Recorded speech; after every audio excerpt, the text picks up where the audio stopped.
மின்குமிழை தொடர்ச்சியாக இணைக்கும் பொழுது அது தொடர் மின் சுற்றாகும். ஒவ்வொரு மின் சுற்றிலும் மின்குமிழின் எண்ணிக்கையை மாற்றி அமைத்த பின் மின்குமிழின் பிரகாசம் மாறுபடும். சிக்கல்: மின் சுற்றில் மின்குமிழ் எண்ணிக்கை மின்குமிழின் பிரகாசத்தை பாதிக்குமா?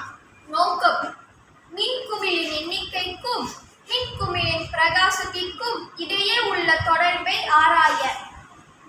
இந்த பரிசோதனைக்கு தேவையான உபகரணங்கள்: மின்கலப்பிடி, மின்கலர், விசை, மின்குமிழ், மின்கம்பி, மின்குமிழ் பிடி.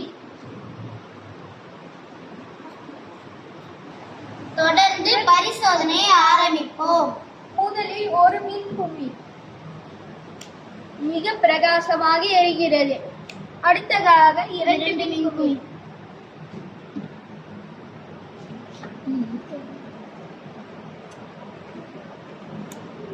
கொஞ்சம் பிரகாசமாக எரிகிறது. இதைங்க போடு.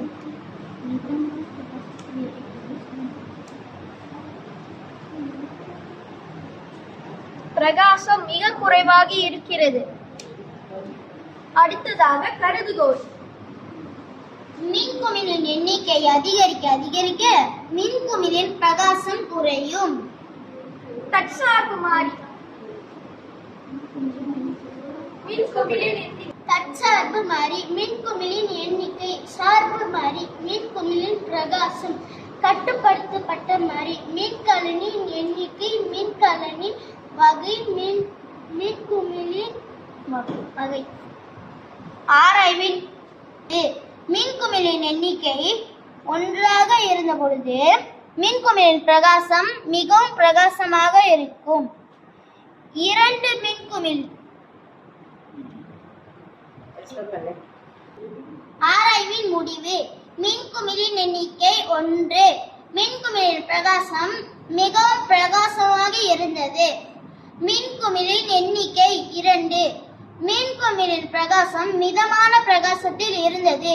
மின்குமிழ் 3, மின்குமிழின் பிரகாசம் மிகவும் குறைவாக இருந்தது. பரிசோதனையின் மூலம் நாங்கள் அறிந்து கொண்டது என்னவென்றால், மின்குமிழின் எண்ணிக்கை அதிகரிக்கும் போது மின்குமிழின் பிரகாசத்தின் தன்மை குறையும். நன்றி.